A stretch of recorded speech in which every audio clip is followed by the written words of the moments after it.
All right, guys, welcome to the Get Bit Podcast, the podcast for blurs, for nerds, for everybody with a fandom. You're always welcome here. Of course, I'm your host, most Will, and of course, usually my co-partner Joe will probably be joining us a little bit later. So we'll go ahead and get that started. But before we do get started, guys, we gotta let you guys know that this is a family-friendly podcast. We do try to watch our language most of the time. Sometimes words do fly at the same time. There may be some things that we might show tonight that might be just a little too much for younger viewers, so viewer discretion is advised. Aside from that, welcome. Okay, so while we're looking at this, I did want to get into this a little bit because DC really surprised me. And by surprised me, I mean that they dropped the trailer. The Rock did talk about this on his Instagram, that they were going to be dropping a trailer pretty soon. And this, I have to admit, made me smile a little bit. Well, if I get this right, hold on. There we go. Who are you under there? What are you hiding? My son dreamt of a better world. That's why he saved me. You can go to any timeline, any universe. Why fight to save this one? What could be greater than a king? A hero. I just got goosebumps.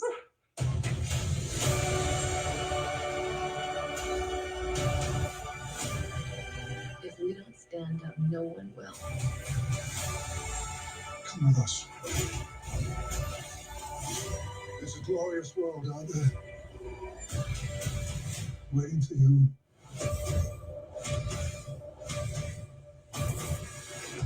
Are you in? Okay, and just as I talked about him, Joe's back with me. Joe, how you doing today, man? A little bit late to the party, but I'm still here. Okay, you didn't miss much. I actually want to show very quickly the DC slate that just showed, that was actually just went live. I want to say sometime between the hours of midnight and today, where we did see a little bit of The Rock. We did see a lot more of The Rock than we did in the last time we saw him at DC Fandom, showing him the Black Adam costume. We actually did see a little bit more of the Flash, Ezra Miller's take on it. We also did see Pierce Brosnan as Dr. Fate. We even saw a little bit of Hawkman, a little bit of Atom Smasher, a little bit of Batman, a little bit of Aquaman. So, Joe, I know you've probably seen the trailer. Have you seen the DC trailer? Does it give you hope about the Black Adam movie, or makes you look forward to any other movies that DC will be putting out later this year? I mean, I'm definitely looking forward to the Black Adam movie because, I mean, we get really good looks at the JSA, which I'm all for because I'm a huge JSA fan. I just want to see how this movie goes because Black Adam always walks that very fine line between world's strongest supervillain or one of the world's greatest heroes. Well, he definitely is anti-villain, so there's no ifs, ands, or buts about that. I'm kind of looking forward Just to don't seeing. make it matter. He'll cause World War III like that one time with his wife where he genocides a whole nation. I still want to see what he does with it. I'm kind of curious, but I did find it interesting to hear Michael Keaton kind of narrating it, which kind of makes me wonder what they're going to do with the Flash. I mean, we've already known that the Flash is probably going to be resetting the Snyderverse, which I am not going to lose any sleep over because it was a terrible, terrible showing for the DC. So I do like the fact that it is being reset. But no, Pierce Brosnan is Dr. Fate. I forgot the guy's name who's going to be playing Hawkman because he was in Leverage and many other television shows and movies that I adore. But he looks great as Hawkman. And Atom Smasher, which again, I like the attention to detail about his costume. But overall, this kind of does give me hope for DC. Maybe DC with these four movies coming out in 2022.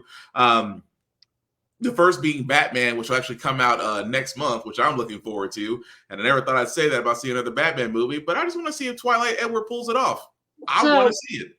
The thing about Batman is, if we're looking at the footage that we've seen that they continuously release, I think they're pulling a Avengers Endgame where the only thing they're showing us is maybe the first 40 minutes of this 2.5 hour movie. Yeah. Because not a lot of these costumes look good. Catwoman does not look that great. Catwoman's initial costume does not look that good. The goofy head sock I'm gonna be honest. I'm gonna chalk it up to all being year ones. I chalk it up to Yeah. this is the year one. This is the year one thing. The Riddler, I hope to God he gets a costume change because Trash Bag Man is not doing it for me. I think the only good character aside from Robert Pattinson is the Penguin. I want to see. I'm willing. You know what? The more I look at that, the more I see, the more I listen to the director's interviews, the more I actually see how passionate he is about this. It kind of makes me think, okay, I'll give it a fair shot. Oh yeah. I would give it a fair shot to see what he does with this story, and really goes from there. Oh yeah. No, my issue is not with the direction or the storytelling; it's the costume design. I mean, I'm just hoping to God like Trash Bag Riddler goes away after he's caught because we know he's caught in the well, let's trailer, hope. and then afterwards he's like Would suit you, and tie Riddler that we know and love. well, would you prefer Gotham Riddler, I don't know like what a boxer? Gotham Riddler is, but it sounds terrible. Google that after the show. All Then right, get back to me. I'll counter your thing. Would you like 66 or Challenge of the Super Friends Riddler? Yes. Yeah, me too. It's like yes, but no, but overall, it just No, looks. No, no, we're go gonna ahead. say Jeremy. I said no. I'm really looking forward to this. Flash, I'm still kind of iffy on because I do not like that actor, but and the only thing Justice League succeeded in doing was making Flash a total creeper. So, Well, it's just uh, like I chalk it up to the same way how they casted what's his face as Lex Luthor. It made no sense, but I blame that on Snyder. I mean, if he can do the job in this one, I mean, I would be completely honest. I was completely wrong about Gal Gadot as Wonder Woman initially Mm-hmm. because I had only seen her prior work, but that woman blows it out of the park is Diana. Yeah. So maybe if he's on his own, it'll be great. But let's hope he doesn't run up and freeze people and gently stroke their cheek, having no idea who they are. Yeah, let's not have the creepy scene from Justice League. You're exactly right. Ugh. Yeah, let's not have the creepy. Let's not have the creepy ass scene from Justice League again. No, no But creepy, no creepy, no. With that being said, speaking of brighter news, I did want to go ahead and get into the shows because I wanted to talk about Boba Fett because I still love the season finale, but very quickly, Naomi, I don't know what to make of it, just because it's still, Getting better? huh? Is it getting better? Well, It like let is. me question that. Is it actually doing something? The slow burn has picked up a gear. I'll put it Okay. that way. It's picked up a gear. So I'm not sure if they're trying to slow burn it all the way because she is starting to experiment with her powers. She's actually being trained, which I think is interesting. And the way that a Hawkman is training her, but it's still a slow burn because they're not really revealing a lot. So it's kind of like it's got my attention to enough to where I want to hold on and still watch it. I haven't done it like Legends of Tomorrow where I just said forget about it. I don't care that the fact that you have Donald Faison coming on to play Booster Gold, it's still not enough for me. Which a lot of people are upset with, and honestly, I am more than okay with him being Booster Gold. That man has enough comedy chops from Scrubs Right. to where they could have said he's Ted Core, and I'm like done. I was like when they first said that, I was like, he can do it. I don't see the problem. Although now that I say that, I want his best friend in Scrubs to be Ted Cord. It has to And be. just keep the Scrubs best friends thing going as I, a different continuity best friend thing. I would not be surprised, but I would look forward to it. But no. But Naomi wasn't bad. Superman and Lois, again, I love the fact that where they're going with the Bizarro storyline and the fact that have you caught up on it before I start talking about it? Yeah, I didn't see this week's episode. I saw last week's episode where every Superman but the one that looks like the Chinese Superman from the comics died. Yeah, Tag. I was like, well, I called that. Because I mean, even Tag's uniform looks like the Chinese Superman from the Superman comic. It's like, well, he's gonna live because he has a comic book accurate costume. These two, like Austin Powers' dad said, they don't even have a name tag. They have no chance. Right. But I still like the fact they're still tying in Bizarro Superman, and even more so now that John Henry might be on the mend. I was like, dang, you took out him this fast. But then again, it's Bizarro. Bizarro is on the same level as Superman. But it does explain, but it still brings that dynamic, and I love that about it. But then again, I still say Superman Lois is still the best show that CW has to offer. Yeah. Batwoman, I almost said Batman again. Batwoman, it had the weirdest wrap up to a Poison Ivy arc that I can actually think of. And I mean, it was odd, it was weird, it. Did Harley come in? No. Well, then it's not weird enough. Oh no, it was weird how they tied up the story to just to I mean, it's almost like not to spoil it, but let's just say the ending kind of disrupted the entire season of this entire. It basically disrupted what they did in the last 7 episodes. Oh, Kate King came back. No. Okay, well then I don't know how to end it any bizarre than Kate King coming back again. It's just the way they end it. It's almost like, you know how we always say that the argument in the MCU with Avengers Endgame about time travel made no sense because they basically call themselves hypocrites. Mm-hmm. Yeah, same thing. Oh, okay. That's why I said it makes no sense. Does that mean we get does this mean we get an Alice variant TV show next season? You'll get half your wish. You're gonna if the writers will it, you'll get half your wish. I'll put it that way. Just the look on your face. Have to be correcting things. There's no reason for this. The look on your face just screams dissatisfaction. But no, Batwoman was all right. That really was all the shows. Now, I wanted to get into this because spent a few minutes on this because Boba Fett season finale. Have you watched it? You mean Mandalorian 2.5 ended? Yes. Tell me I'm wrong. You're not wrong. You're not wrong. You're not Mandalorian, the moment he stepped in foot, was like, this is my show now. You can have it back when I'm done. I'm not mad that, of course, both of them being of the Mandalorian culture, if you will, that he would have to, that they would cross paths, but not so much. Just straight hijacked the show. It really was. I hate to say that, but it really was. It was him hijacking the show, which a lot of people were like, "Well, if that's the case, you should just made the man. You should just made this whole entire book of Boba Fett just the Mandalorian season 3." Is what you should have did. A lot of people. The problem with this is we're saying these things, and we're acting like, oh, they shot these episodes like 2 weeks ago, right? Knowing that we know for a fact, and we know we're not that gullible. We know this was shot a whole year in advance. We're just like, why? Either way, still, my quote on Facebook is still relative. Grogu just needs to have Bobby Hill's voice of going, "I'm okay, Dad," every 5 minutes. That was the dad moment right there. Was like, I know you want to talk. I know you. I miss you too, but I need to sit you down right now. We're being chased by a droid right now. Just sit still. Oh no, the baby moment, the dad moment is him banging on the window to go faster. That was funny. It's like we're going to do this one more time. But no, I mean, I dug it just because it does. I'm not saying it wraps up Boba Fett's story, but it does. I wonder where they're going to go with it because that's what I'm worried about. I'm worried about because they were talking about viewership not being as strong for Boba Fett as it was in The Mandalorian until they started doing the Mandalorian episodes.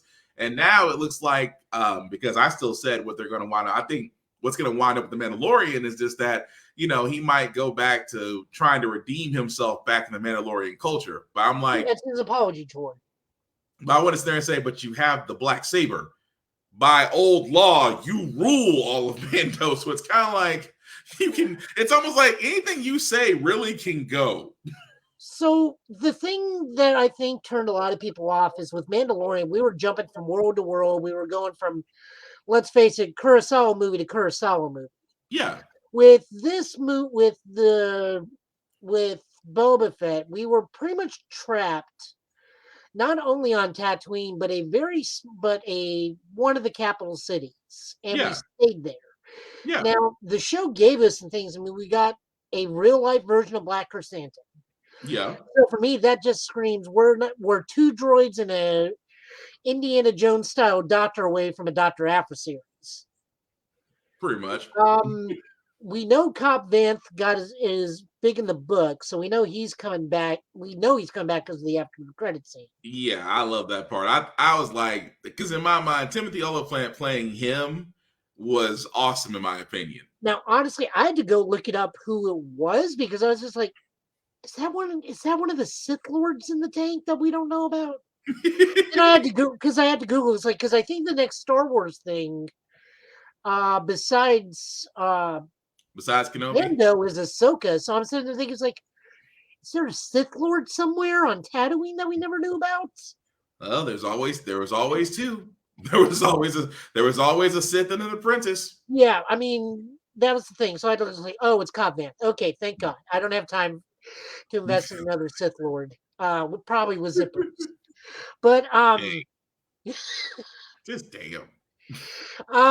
no, the best thing about this is we finally got to see what a Rancor does in live action outside of have a gate drop on its head and kind of groan. Yeah. And it fought. It's like it's kind of funny to see him actually say, I want to ride him. I've heard stories of people riding Rancors and he rides his. And I'm like, I Well, am not mad at all. no, I mean this only proved Boba Fett is only cool if he's riding on something. Let's not forget the reason why Boba Fett was initially hyped up was from the Star Wars Christmas special, the like Yeah. animated part where he coincidentally looks like the Mandalorian. The Yeah. man rides in on a brontosaurus. That is a fair point. But I'll put it this way. I still think I still think Boba Fett can work. And I think, where I think the last director, Robert Rodriguez and John Favreau, they might actually go more to the source material for The Mandalorian, especially from Boba Fett, because there are stories out there that they can go with. But like I said, with The Mandalorian actually kind of exiting his story, it kind of takes the light off of him and puts it back on Mando again. Yeah, I mean, like I said, but the thing with Boba Fett is he's not going to leave Mos Espa. No. So we don't get to do too much unless like some great upheaval happens or the Hutt twins come back. It's like, oh, you kicked out the Pike or the Pike Syndicate. We win our Mhm. turf back. All right, well, now we're in a gang war between the That's what makes me. Hutts But that's what and makes me think the Hutt are going to come back, though. The Hutt it's the only reason that the Hutt. That's the only reason that the Hutt left. The Hutt left Tatooine in the first place. They said yeah, it was bad for. They said it was bad for business to fight against the Syndicate. yeah. So it makes sense. But like that's probably for me, that's the thing that I think is going to hold Boba Fett back is unless something drastic change, his story is always going to be trapped in Mos Espa. And then with the Mandalorian, he's gonna go different places. I guarantee he's gonna get a bigger ship. Yeah. Well, But I would think so, but I the gotta fact be that honest. he didn't get Slave One at the end of this show just amazed me. But But still, a souped up Naboo fighter. That was just. I it gotta just admit seems that like was pretty nice. his first line of work. Yeah, and now I still laugh about R2D2 getting mad. I was like, someone had pointed out and said, you do realize that this is the theory was you do realize Grogu was alive during Revenge of the Sith. And I was like, how was he alive? He goes, okay. He said, think about this. You remember how it looked in Revenge of the Sith when Anakin went to the Jedi Temple, and it was always seemed like there was something in the background you couldn't see that was smaller than the kids. I was like, yeah. And do you also remember when Anakin left the Jedi Temple and went back to Padme that R2D2 was freaking out and CP3PO told him just to be quiet?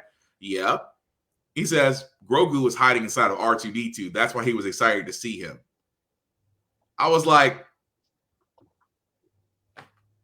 Roll with it. you know what? I stopped myself. I was like, that he is small enough to fit inside of him. So I was like, son of a, you might be right. I was like, you might be right about that. Although it hasn't been confirmed it hasn't been confirmed as of yet. But still, I love the fact I was like, you might be right about that. He might have been alive this entire time. But either way, with the Boba Fett series, I dug it. Now Kenobi is coming, I think, in May. I believe they said it was. I want to say it was May. I know it's May of this year. Yeah, it's either May 4th or May 25th because those 2 dates are both very significant. Yeah. So Yeah, May the 4th be with you. Yeah. and then May 25th is like the premiere date of A New Hope. Yeah, so I think it is. It'll be that's what I'm looking forward to. But then again, I can't get General Kenobi out of my head from General Grievous's voice. It's Do just we like know who the main villain is for this? Is it actually going to be Darth Maul I again? I have searched, and there is so many theories about where they're going to start the story that there is So nothing confirmed. we know Anakin. We know there's a Mhm. potential that the Sith Inquisitor will show up. Right, There's a potential that Maul can show up right, because we know how Maul ends. yeah. But they did. But the one thing they said about Kenobi, they don't tell us exactly when it starts. So it's like everybody who's a Star Wars fan has got that Charlie Day picture board up trying to figure out what it is. I'm like, you know what? Not gonna cross that bridge. I'm just gonna wait to watch it and go from there. Um, but switching gears just for another second, Peacemaker. As we are getting close to the season finale of that, have you seen the most recent episode? Yeah, I'm still confused about how when power armors have that jet thruster around that encompass the feet and hand, how you just don't completely obliterate your hands and feet. That was the thing I'm trying to figure out about that white dragon armor. It's like, wait a second. So Well, I've you seen other power armors do that, like in the 90s. right, but And it's I'm still like, the how do you keep your hand from just not frying to a crisp? And someone's like, well, clearly it's insulated. It's like, not with that kind of a thruster power right. insulation It's like power. it didn't make any sense.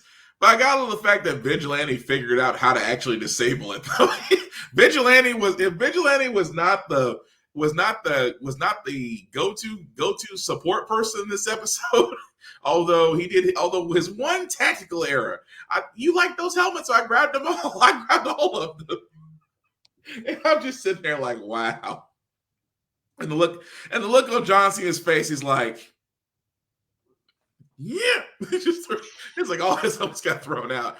But no, I was surprised about the kill count. I mean, I thought Mern was gonna wind up being Killer Moth, and turns out he was just a guy who was trying to stop his own people from taking over a world, which I thought was interesting. And really from there they actually did show the cow, and I'm like, it's all setting up for the season finale this Thursday.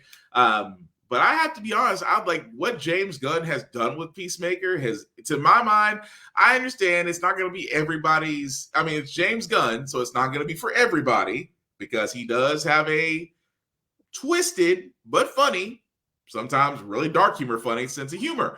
But you got to admit what he did with Peacemaker, to tell that side story for almost 8 episodes has been great. Yeah. Especially the whole, letting John Cena, like I'll be honest with you, I have such a newfound respect for Cena as an actor right now that it's just like, I mean, he did well. He did well in Suicide Squad, but for 8 episodes, almost nearly 8 episodes that he gave us Peacemaker in a way where it's like you kind of rooting for the guy at the end. I mean, in Suicide Squad, I'm like, dude, you're a dick. You deserve to die. And now in his own series, he's like, it's almost like a redemption arc, especially after, and I'm not going to spoil it because I don't know how many people have seen Peacemaker, especially near the end where with him and his dad, I was like, I did not see that coming. I didn't realize John Cena could play piano, but apparently he really did play that. Yeah. Well, that man is a man of many talents and mysteries. But I'm kind of curious to see, because I always said how Peacemaker actually does on HBO Max may open the door to other ones. We already know there's going to be a Green Lantern Guardian Corps series coming, but I wonder that, because of, were they waiting for the success of Peacemaker and how that's going to, because Peacemaker has already been greenlit for another season, so we know there's going to be life after this season just because of the response they've got back for it. So I just wonder, because HBO Max is starting to really expand on DC lineups. If you think about it, with Titans and Doom Patrol, now Peacemaker. I want to say sometime this year, the Green Lantern show will show up. It hasn't been confirmed as of yet, but this is why. I mean, I know, Joe, me and you talked about this, where it's like DC. I don't know who actually runs the DC television side of it, because I don't want to give Greg Berlanti I don't want to give Greg Berlanti, because I don't think this is his baby. But whoever is probably is.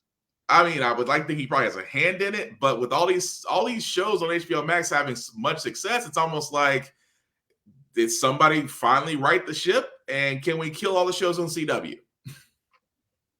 Well, we're getting close. We have no idea how much longer Flash is going for. They signed on for another season. Why? I know.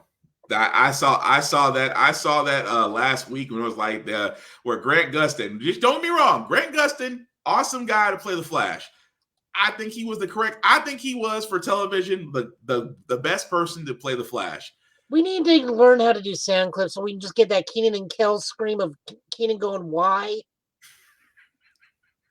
I started to get that as a sound effect, but no, I mean it's just the story writing. We need a soundboard for this show at this point. I mean, it's just the fact of I blame the story writing. I mean, how many more times can you go, "We are Team Flash," and that you make Iris? I'm like, at this point, if somebody's gotta die, I don't mean to be mean about this, but if you gotta kill somebody off, I mean, it's an option. They only have one course of action left for a story. That's bring in the other twins and bring in what's his name? Barry Allen's twin brother. Let me look. Oh, Dan can't think of his name. It'll come back to me. But while you're looking that up, no, I was just the whole idea of it. I don't blame the Flash. It's just the story. Whoever is the showrunner and the writer. Cobalt Blue. Say it one more time.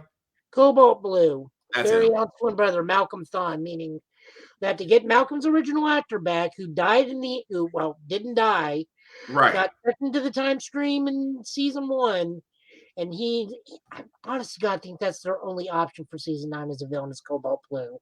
Because they ran through the road. They've kind of ran to the well a little too early, especially with the last 8 seasons. But you're not wrong though. But yeah. But aside from that, I did want to cover 2 other things really quickly. First off, AEW, good job.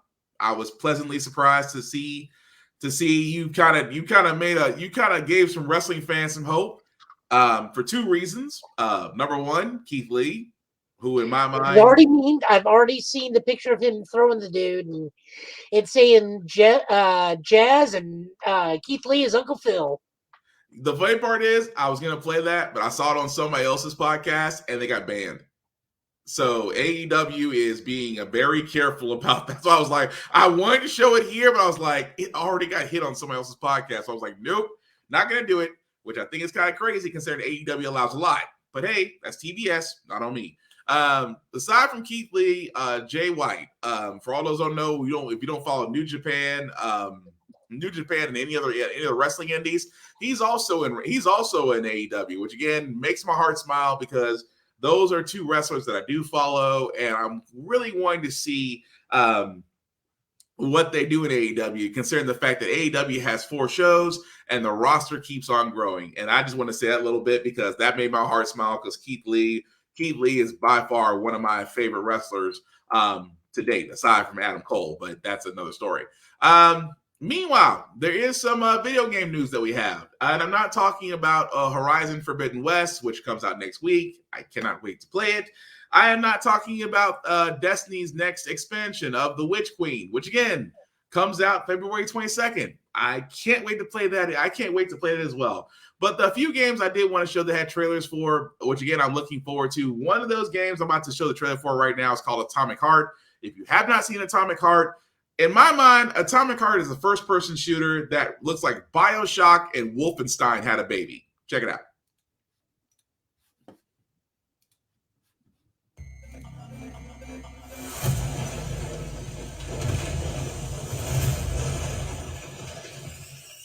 Would you like to get genius abilities and control robots with your mind? Don't worry, honey. I'm okay. The procedure went well. Today it's just a matter of getting a polymer injection to become the heroes tomorrow. There's a man in the facility. He's armed and he's equipped with an experimental polymer glove. We have no chance. Become a part of the collective and acquire true superpowers. Hey, soldier, wake up. You okay? I'm okay. Get up. Want to learn Chinese in 5 minutes? Or maybe get a PhD in quantum physics in just 1 hour? With the launch of the Collective 2.0, all this knowledge will be available to anyone. Arriving shortly at your destination with an ETA of 11:47.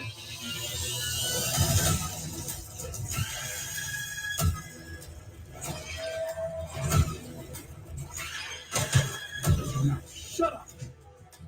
Why the hell should I believe you all? We've got 30 seconds. Let's go. 30 seconds to what? And then it's total reactive gap, son. That's what.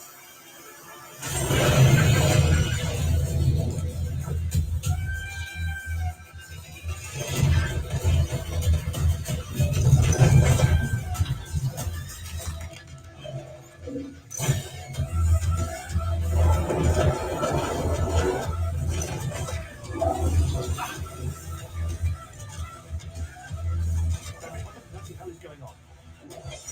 The robots are out of control. They're killing everyone. We know who's behind this. We have to stop this nightmare now. Humanity is doomed to eternal slavery. These people become unstoppable. Do not believe it.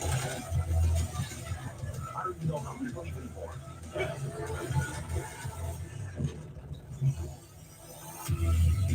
You got 2 days, son. Don't let me down.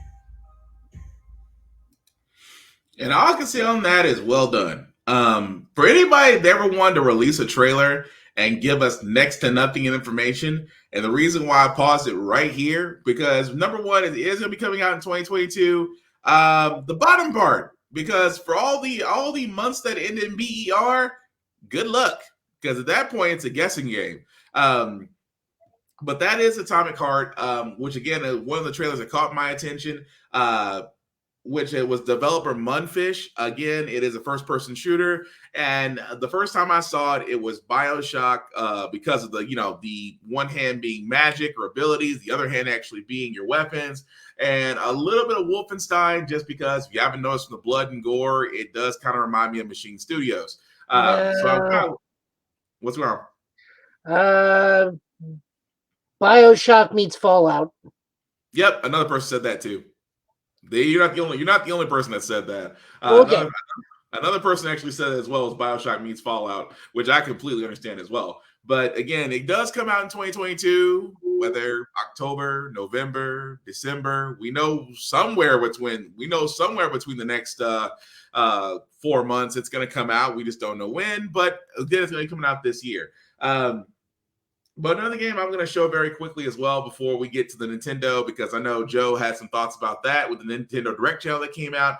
I did want to show another Telltale game, actually the game that got me into Telltale games, which I did not think they were going to do a sequel for, but I'm kind of very happy that they are. If you enjoyed the first one, you're going to enjoy the second one. It's called The Wolf Among Us 2. Oh, yes. You're listed here as a private investigator. What does that sort of work entail? Depends on the night. Most nights it's watching, waiting for a slip up. I don't know, someone gets greedy, someone gets brave. And that's what you were doing the night of the incident. Yeah. Took me weeks to track them down. They hadn't cast so much as a shadow. Till that night.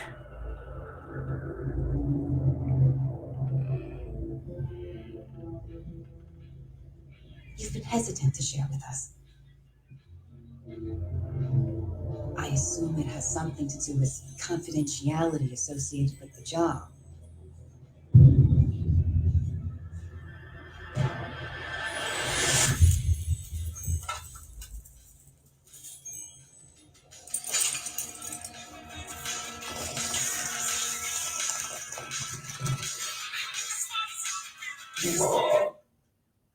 Something like that. Your boss, Miss White, said things didn't go as planned. She mentioned that there was some violence.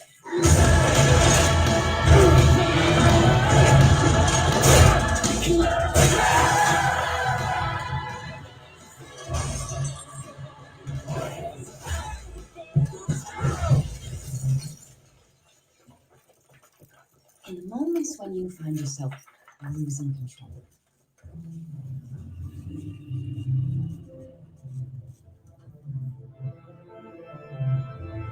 how does the anger manifest itself?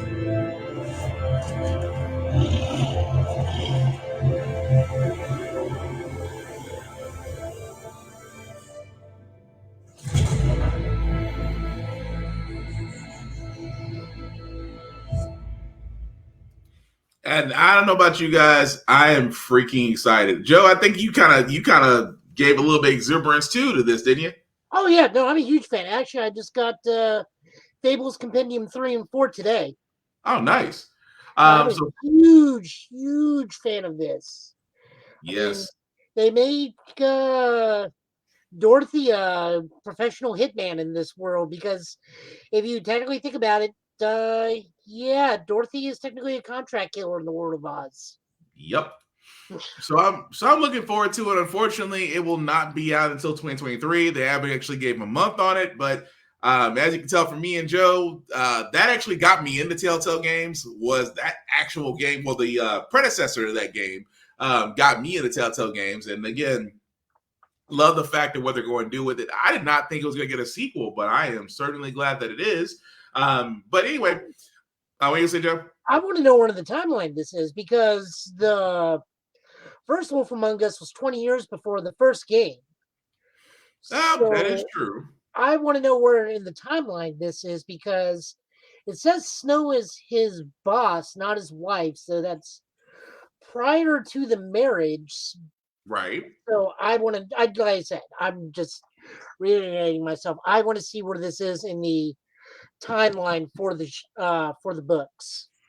Oh, you and me both. And also, before anybody says yes, I did watch Demon Slayer. Yes, the last episode was awesome. I don't really want to go into it as of yet, just because the Entertainment District arc will wrap up in the next couple of episodes. So when that wraps up, I'll actually come back and actually speak about the entire arc. But just know, yes, if you have not seen the most recent episode of Demon Slayer, trust me, it is worth it. The animation is awesome. Shout out to the I forgot the studio that does it. It'll come back to me later. But to the studio that actually does do Demon Slayer, you guys did that justice in the last episode. Now, yes, Nintendo. Moving on to Nintendo very quickly. Nintendo did have a direct channel this Thursday. Thursday, in which they did show some games. As me and Joe usually speak about in our group chat on Facebook, that a lot of the games are coming out with. Looking forward to them, and some of them I'm like, I don't know, but. Anyway, I just want to show you these games because these are actually the trailers for them here. Of course, I'll be muted because the first one that they showed, which again I loved, that they actually did this. I did not think it was going to happen. Was Xenoblade Chronicles 3. Now, if you've ever played Xenoblade Chronicles, it's an interesting niche game, I admit, but it's still addictive as all get out. I didn't think they were going to go with a 3, but was pleasantly surprised that they were actually going to do that. Of course, this is going to be on the Switch, so if you are a fan of Xenoblade Chronicles, you are definitely going to, from what I can tell, it's definitely picking up in the story so far. But Joe, I know you also are a Xenoblade Chronicles fan. What did you think about the news about 3? So this is going to be a weird one because this is the third world. Right. For any of you who have never played any of a Xeno game, your basic goal is first quest, go get a loaf of bread. Final quest, please go kill God. In so many words. This third game, from what you're seeing in the trailer now, is the third world in the Xenoblade Saga series. So there are 3 distinct universes because of the 3 blades. Now, we already saw Blade 1 and 2 effectively in Actually, all three blades, because the first one is what Shulk's sword is. Mm-hmm.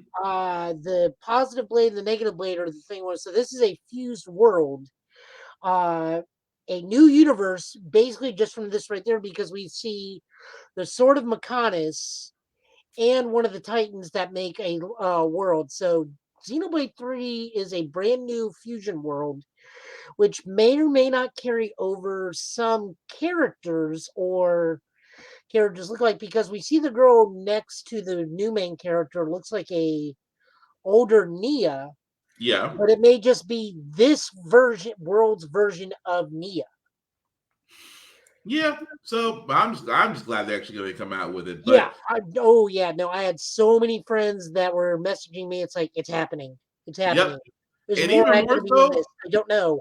yeah, even more so that we're actually going to get it this year. So in September of 2022, we are going to get that this year. Only thing I hope they drop from Xenoblade 2 is the gotcha mechanic for your blades. I like to think so. But also another game they're going to do, because again, I just got back. I just finally got into Fire Emblem Warriors since I got my Switch, so I'm a little bit behind the ball. But the next one they're coming out with, Fire Emblem Warriors 3 Hopes. Now, I'm a newbie when it comes to Fire Emblem, so I did not like this version of Fire Emblem, this specific iteration, not the Muso, but the one they're basing this off of. Because Fire Emblem has, while it's still a tactics RPG, it's also a waifu simulator. And I have a problem where a teacher is trying to romance his students. Ooh. Yeah, that causes issues. I mean, that's just me. I mean, some people find a way around it. It's like, well, they're all the same age, or hey, some of these people are actually adults that have gone back to school. It's like, you're still a teacher in It's an still inappropriate creepy. relationship with a student. Yeah, it's still somewhat That is creepy. where my issue is. I don't have a problem with the game. I have a problem with the premise. No, I get it. Fate's behind me. Fate's is my favorite one. I have no problem. You can romance anybody you feel like in that game. Yeah, like I said, I'm still on the first Fire Emblem Warriors for the Switch. So it's like when I saw this, I'm like, I'm already 2 games behind. I'll catch up eventually, but I'm already 2 games behind on this. But aside from Fire Emblem Warriors, they did show Mario Strikers, if I can find words, that'd be great. Battle League, which again, the first Mario Strikers was very well done. I had no issue with it. It's basically a souped up soccer game, but again, it's definitely fun, especially with the fact that now they come with certain hype moves. I think they call them power battle moves that you can do, as well as combinations and team play. Yes, it'll be network online playable, as well as directly from Switch to Switch. But again, it's one of those, like I said, with Mario, it's kind of hard to go wrong with Mario, just because almost every Mario game that comes out just seems to be fun, inviting. At the same time, it's hard not to want to play Mario games. But I just thought it was interesting because I was expecting the Mario Tennis, but them coming out with another Mario Strikers game and calling it a Battle League, I just thought that was interesting as well. But that will actually be available on June the 10th. Any thoughts on this one, Joe?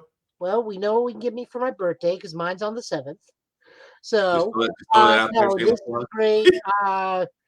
Mario Strikers is a fantastic sports game. It's one of the very few soccer games I'm willing to give a shot. Mm-hmm. It also kind of reminds me of NFL Street. Yeah. I dig it. Mario still really looks like Mega Man in that second costume, too. So I wonder if we're going to be getting guest characters. Probably so. I think we would. Yeah, I'm really looking forward to this. This will be one of the very few soccer games I get outside of maybe Captain Tsubasa, but it's the same thing. Let's kick a ball really, really hard until an eagle bursts out of it. But still, I've been looking forward to it. So that actually comes out June 10th. Now, for all those that do miss the Nintendo Switch sports, they're actually bringing them back. I know that's why I know for the Wii, that was definitely a bestseller almost, what was the first Wii came out? 9 years ago? I think it was a pack-in. I said what? I said I think it was a pack-in. Yeah. So the fact they're bringing back all the Wii sports, which again, for a lot of people that got the first version of the Nintendo Wii, that actually got a lot of people to buy it, especially the bowling, the tennis, the boxing, and this chambra, which is basically it's just jousting. I don't know why I just didn't call it jousting, but a lot of people did like it. I know me and my family love the Wii bowling. So I thought that was interesting that they're actually bringing that back again they're actually reporting back that in for the Switch. And that will actually be available April the 29th of this year. So a lot of ports so far are coming. And as they actually can see in the demo that they're showing how you can actually literally kick the soccer ball, I'm a little concerned because that lady showed a leisure kick. And let's be honest, there's folks that are playing VRs that have broken televisions, tables, holes in walls, and you want them to play soccer.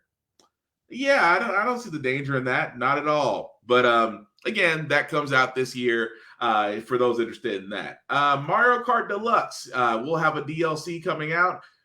It could be, I think it's gonna have new tracks, new ways of playing as well. I don't think there's going to be new characters. Correct me if I'm wrong, Joe, but I think they didn't mention any new characters within this DLC. It just is actually just going to be more tracks and more different ways to play. Yeah, so we're getting all the tracks from all the previous games remastered. The way they're advertising why this is going to be such a good save is this will be bundled in with that Switch Online expansion. Yeah. Or you can pay $24.99 for each pack. So that's Ooh. 25, 50, 75, 100, $150 for all six, or you just get the expansion. Yeah, which at that point it just might as well make sense to get the expansion because Nintendo's going dollar a dime. But I think for this one, let me just skip ahead a little bit because I want to say it's available now. Oh, nope, I'm wrong. It's available March the 18th, 2022 for that. Now, another game that's going to be coming up, which again I'm looking forward to, Kirby and the Forgotten Land. Oh my God, the memes are everywhere with this thing already.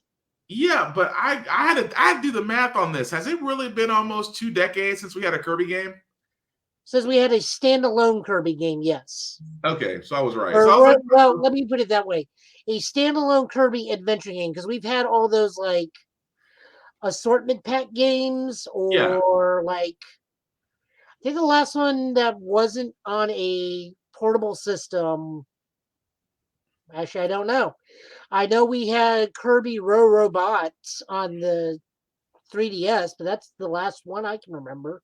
Yeah, because I was gonna say I want to say a standalone Kirby game has been almost 2 decades. I'm fairly thinking I'm right about that. But this somebody said if you never played Kirby, I know for a lot of kids who are not me and Joe's ages, you probably think Kirby is just an additional player on Smash. But before that, Kirby did actually have a lot of games on the Super Nintendo system as well as the NES, and they were always fun. And actually looking forward to this one because like I said, me and Joe being both fans of Kirby, I want to see what they do with this. And as Joe said, the internet does not forget because the memes for a lot of these memes, let's just say they got very creative. I'm just gonna put it that way. But also, we must not forget in Death Battle, Kirby is canonically stronger than Majin Buu. True, he is. Won't argue that. But with that being said, though, I'm looking forward to this just because, like I said, it's kind of been a while since I played a Kirby game, and I want to say the release date for this March 23rd. So again, the one thing I will say about Nintendo. I'll be right. Yeah, let me fast forward to the end. Hang on, I'll tell you in about 2 seconds. Yep, March 25th. So I'm looking for the episode. It hasn't been 20 years since the last Kirby game. Well, how long has it been? Well, I'm trying to Google. Of course, it's being a pain in the butt, but Kirby's Woolly World. When was that? When did they release?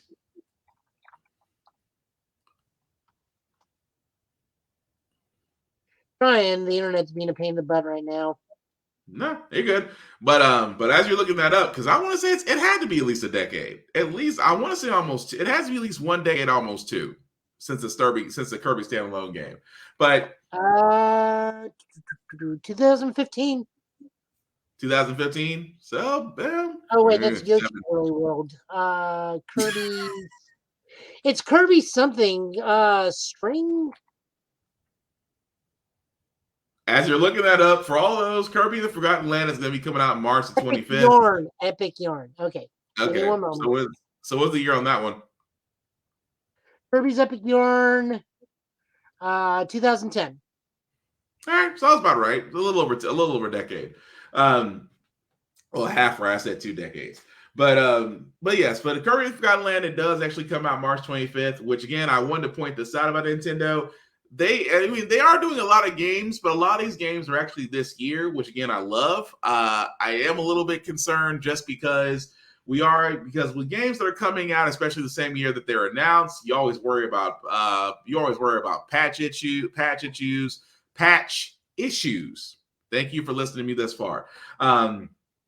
Some glitches in the game, like Cyberpunk 2077, but I've got to be honest with Nintendo, I kind of feel like we'll be okay with that. Joe, do you think otherwise?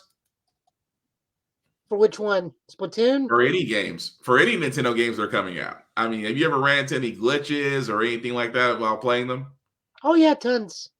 Okay, because I was like, that's the one thing I was saying, that the whole idea of just these games coming out this year. You always worry about glitching or spotting. I haven't ran into any yet, but technically I've only played about 6 games on my Switch so far. So that, my opinion could be very limited because of what I've played. And also I've really used their N64 library. But moving right along, guys, I did want to cover some other games. Splatoon 3, for all those that are into Splatoon, I'll be honest with you, it's fun to play. It's fun to play, especially if you just want to get a whole bunch of kids together just to actually learn how to play in co-op. It is very fun and addictive. But their next one, Salmon Next Runway, is coming out. They did not give a release date on that, unfortunately. But if you're into Splatoon, I would assume that it's either going to come out this year or next year, considering that the fact that Nintendo has kind of went on a this year release kind of thing. So again, I would say look forward to that. Also, if you're into Front Mission First Remake will also be coming out.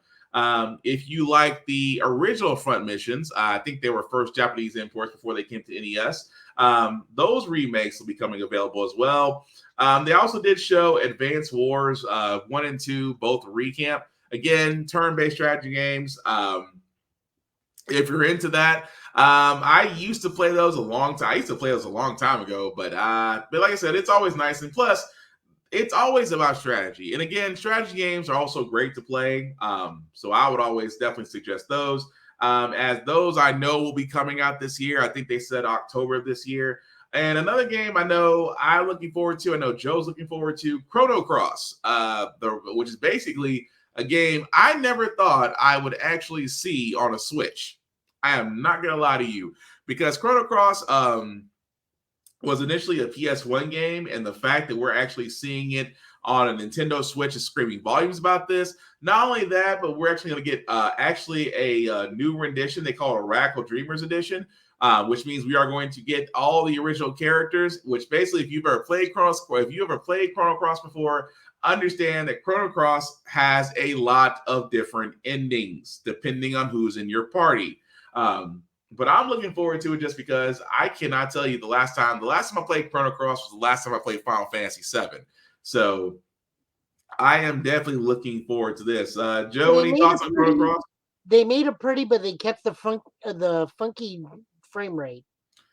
I expected as much. I mean, the rendering wasn't gonna be 4K. I've accepted that. Well, it's got less characters in it than Suikoden, so that'll be okay. Yep, and it's also available April 7th, so I'm definitely getting that. And also there is a game I've never heard of, Kelowna Fantasy Reverie series. Kelowna, this was super fun. Oh, you can talk about it because this is a new one to me. Oh, this is just in that vein of PlayStation trying to find their mascot in the early days, and he was one of the top runners. Gotcha. So he was running for Great Fencer Musashi. Oh, okay. Looks kind of cool though. Yep, and go ahead. I didn't. Yeah, it skipped to the next one. So Portal Companion Collection will also be coming. to the Switch, and also Earthbound, which I know you know a little bit something about Earthbound, Joe, because that's I know it's not also Mother over my 3, head. which everyone keeps asking about. Say what? I know it's not Mother 3, which everyone keeps asking about. But I mean, it's on the Switch right now. I can boot it up. I'm still I playing mean, Pokemon, so it's not going to be for a while. yeah, well, I can expect that, but no, but that's actually, but to go and keep it short, guys, that's actually the actual games that they showed Nintendo Direct channel. I'm really looking forward to the Gundam game. Did they show a Gundam game, and I just missed Yeah, it? they showed the Gundam game. It came right beside Front Mission. I mean, the premise of the Gundam game is it's SD Gundam. So it's Chibi Gundams trying to fight to correct their timeline because someone's trying to hijack the timeline and put weird Gundams in weird spots. So, like, the original Gundam is fighting the Goof, Rumble Roll and the Goof, and all of a sudden the Goof becomes the Barbatos. Nice. I gotta go. I'll find that trail. I promise I'm gonna play that. I'm gonna find the trail for that the next time. Because I thought I could have sworn I got all the They trailers. have a longer trailer on Namco Bandai or Bandai Namco Ooh, or ooh. Namco Bandai. Remind me to go on VPN when I play that, because Namco's kind of Yeah, I know. Namco's kind of iffy when their stuff gets played. We want to go on VPN for that. Yeah. But the last trailer I got, guys, before we get into Joe's news and comics, because I definitely have some things to say about the comics this week. Oh yeah, you have to read them this time. I got to read them this time, so I have some things to say about those now that I had some downtime at work. But anyway, last movie trailer I got, guys, again, Jurassic World Dominion came out, and well, if you haven't seen it, here it is.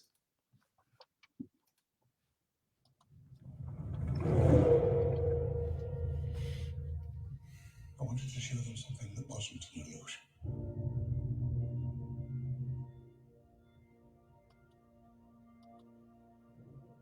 Something that was real.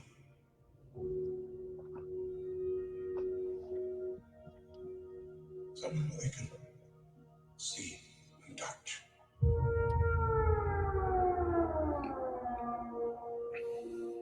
Creation is an act of sheer will. Life will find a way.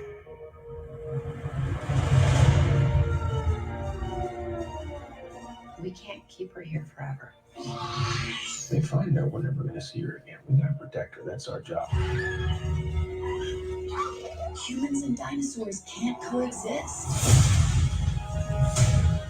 We created an ecological disaster.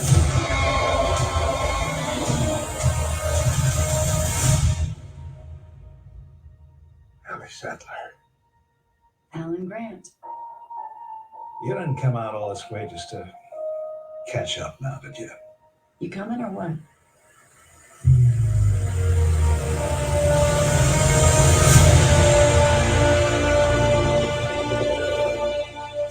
We're racing toward the extinction of our species. We not only lack dominion over nature, we're subordinate to it.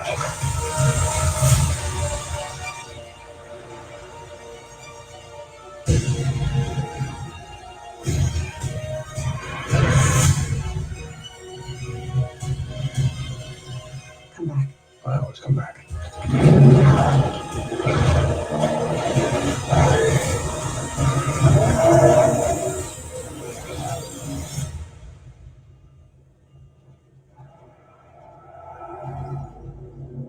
That's another plane, right? Not exactly.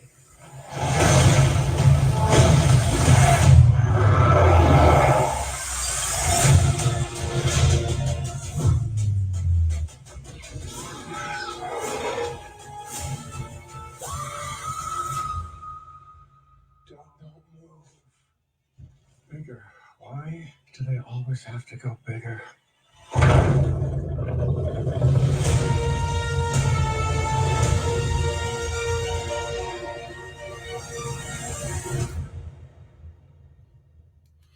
Okay, so that, guys, was the Jurassic World Dominion, and for the simple fact of the matter, guys, That's actually coming out June 10th. And basically, I love the fact that the first time I saw it, I was like, I'm not gonna lie, I was misty eyed to actually see all the original cast from the first Jurassic Park outside of the actor that played John Hammond, rest in peace.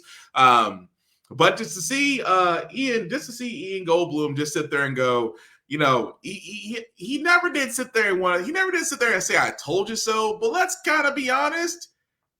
If anybody was gonna gloat that this was gonna happen since the first movie, it'd be him. I'm just saying. But Joe, what do you think about Jurassic World Dominion? And you're muted, by the way. You're muted, Joe. As I was saying, the first time I saw this trailer, the first thing that came to mind is, oh, the bad guys are accurate dinosaurs. The accurate feather dinosaurs are going after the fictionalized dinosaurs now. Right. So I mean, clearly that's not the case. It's just going to be who's the alpha species in the world now, us or them. And of course, we got Blue has a baby. We got to listen to loud. It's only right.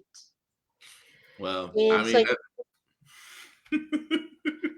so now I'm waiting because the T-Rex stumbles in. I'm waiting on the accurate feathered T-Rex to come in and wreck that T-Rex's crap, because we already see the bad guy raptor is a feathered raptor. Yeah. And now you're seeing the genetically engineered one. So it's like, it's just the fact that you really just see, I don't want to call it kaiju, but let's be honest. We know we're going to see a T-Rex versus modified T-Rex versus the accurate T-Rex. And I want to say I looked at that. I don't think that Dilophosaurus is CGI. I think they actually got the old puppet out of storage for that. Yeah, well, I mean, it's Universal Studios. they don't get rid of anything. But that comes out June 10th, so we're definitely looking forward to that. Just because for me, it's like amazing. I think I was 6 when the first Jurassic Park came out. Give or take, it was 89. Yeah. Oh, 89. Yeah, I would have been about 92. Right. I mean, they came out the same week as UHF and Batman Returns. Yeah, Batman Returns. I was 5 when Batman Returns came out, so that'd be about right. It was like 5 or 6. Yeah, but Joe, what news do you have, sir? All right, for stuff that we don't need to share a screen for, Russell Crowe is now confirmed to be in the Sony Spider-Verse as an uncredited character. He's Kraven. No, Kraven is Quicksilver. Oh, they finally announced who Kraven was? I missed that train. Okay, I missed that train. Yeah, he died in the MCU to be Kraven in the Spider-Verse. Gotcha. So yeah, Russell Crowe is now confirmed to be in the upcoming Kraven movie. I'm guessing he's going to be the bad guy, because I doubt he's going to be super old Spider-Man against really young Kraven. I'm trying to figure out what would his this is the problem with the villain movies is you're going to have to make up a villain for the villain to fight. Or take a weird one. Or take a weird abstract one and go with it. Let him be Ezekiel. Let Russell Crowe be Ezekiel for no reason. And that's why he's hunting Spider-Man, because Ezekiel gave him such a great challenge. He has to go after the younger totem bearer of the spider. I'm digging deep on that one, because I honestly don't know why we're even getting a Kraven movie. Well, let's be honest. It's Sony. They're going to take swings somewhere. I think it's because they have to make a Spider-Man or Spider-Man-esque movie every year, or they lose the license, reverts back to Marvel. Yeah. But honestly, like I said, if that's the thing, then I need to be getting lotto numbers, because I honestly can't think of any other reason who Russell Crowe could be. If it was up to me, I would think Russell Crowe would be actually Kraven. That's what I was thinking, but I was the same way. But Sony's trying to sit there and show, hey, if Marvel can do it, so can we. So if Ezekiel, he turns out to be Ezekiel, I dropped the ball. I dropped it here first. It was me. It's me. I just don't get it. I need now 50 hype Twitter accounts to my name, because I got one thing right. Oh, trust me, they don't do that. They're already I sleeping got about that. maybe. I'll be the next. We got this covered. I got one thing right.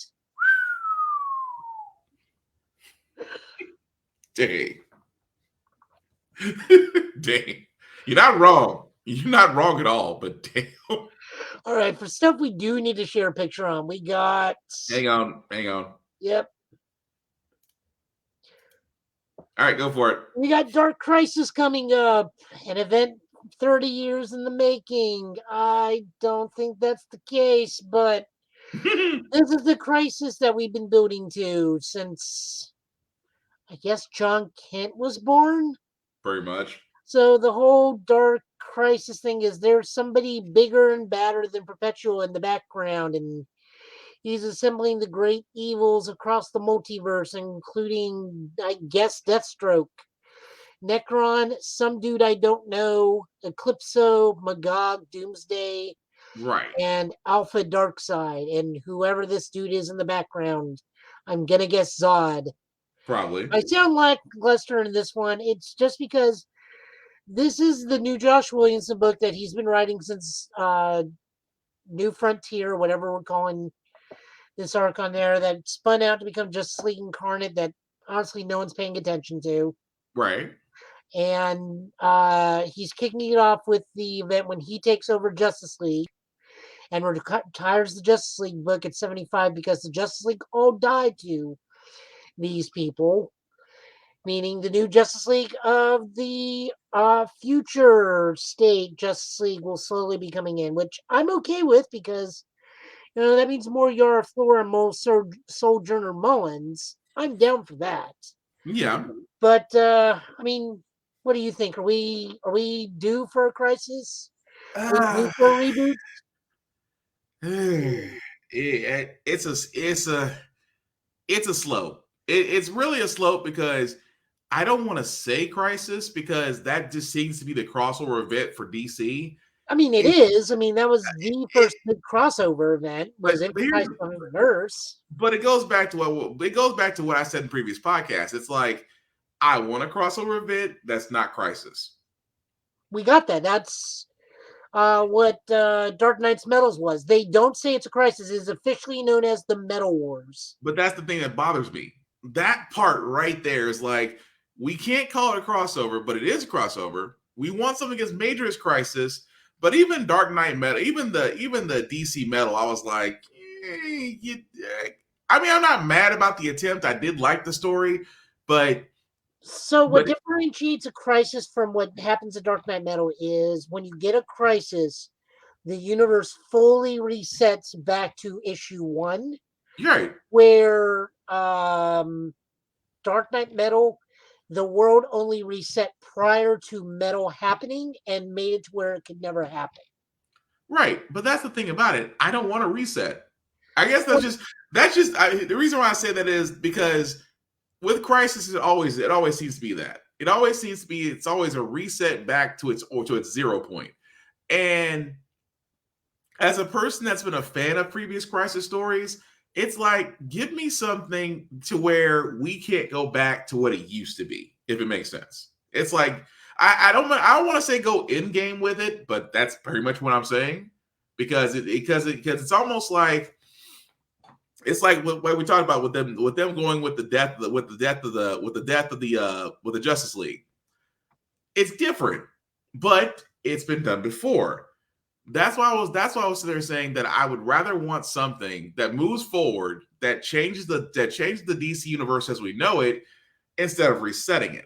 Because that's always been the case in a lot of these stories. It always gets reset because for reasons beyond my comprehension, DC never does take enough risk outside the New 52, which again was a risk. I will acknowledge that was a risk. It was a very stupid story writing to where it pretty much got 86th, but it was still a risk that DC needs to take. They need to start taking these risks, because if you go back to what's safe, it gets stale. To me, it gets stale. Well, we did move forward. I mean, the first three crises did move things forward. Like, In the original Crisis, Barry Allen died. We moved forward. We had Wally West going forward, which is for a lot of us. That is our Flash. Yeah. We had Superman happen. Death of Superman happened, which is not a crisis event, but fundamentally changed the landscape for a lot of things because how Jordan went nuts. Got Zero Hour. We got Kyle Rayner. We had a lot of stuff happen in Shift. Batman became darker and more paranoid. Just a lot of things, but a lot happens. I honestly wouldn't mind a reboot because the whole point of a crisis is that your line has become too convoluted and too hard to keep track of that you have to reset to zero. So if this is the only way we get this kid to be 8 again, I'm all for it. Yeah, but If that keeps her in there, I'm all for it. But that's the one thing that always bothered me. It's like there's different, like you see how Marvel does. Like Marvel has many crossover events, and DC. Let's see, we can only count what on one hand. Like for No, Marvel, we're on 2 hands now for DC. I mean, Marvel doesn't do huge line-wide events, and they've never reset. They've only just shifted the timeline. right? So But it was Peter at this point has gone to college in the 2000s to still make him a late 20, early 30 something. yeah. But again, it's a different story. Like an Amazing Spider-Man, which I know you're going to cover later. Which, by the way, I loved episode 80. I loved issue 88. But no, I'm not gonna. I'm gonna shut up on that part. But Yes, no, I I mean, I'm fine with it because Josh Williamson is a very competent writer. He loves the same stuff we love. So it's no longer in the hands of my favorite hero is Barry Allen, so he's got to come back. Let's get rid of almost, and Jared's going to have my head for this. 20 years of storyline continuity in the Flash family. Let's just toss it out, and it's just Barry Allen. right. Or in my case, it's Kyle worked his butt off, became the best Green Lantern. Move him over to here. Let's have the drunk no character, Hal Jordan come in. Let's make him front and center. Never mind, we have 3 other lanterns. Now, to be fair, we also got Jessica Cruz and Soldier Mullins, and to a lesser extent, other guy who's now War Machine Green Lantern, who I named Simon Baz. Which again, I'm not mad about, but it's still like you said, it's different, and that's fine with different moving forward. Yeah, it's just that the whole going back and resetting everything. That's the part I'm just like, well, we're jumping the gun because we don't know what's going to reset and what's not. I mean, for all we know, it could just be minor things. The biggest reset could just be, oh, John's 8 again, and everything else is the same. That's true. Or Cyborg is back to being his Flashpoint version of himself, where he's a bit more man than what one piece of his face. Yeah, I can see that. We just got to see what the solicits say down the line. We can judge from there. I mean, I'm fine that we're getting a crisis. I want to see what this is like because if these dudes kill these dudes that cause these dudes, then I want to see what all these dudes can do against these dudes. Fair. I can't argue that. I can see that. Plus, there's a bigger bad than Omega Darkseid out there. That actually interests me. I would hope it'd be some. I'm not gonna lie. I want to be somebody new. Oh, it is somebody new. It's somebody Josh Williamson's creating for this. Oh, sweet. Okay. Yeah, this is apparently somebody who's stronger than Perpetua. Which, by the way, they are moving Perpetua off over to the side as quickly as they possibly can. Oh, damn. Okay. Yeah, she's going the same way as Pandora. That's what it was. They're moving Perpetua off to that side of Pandora.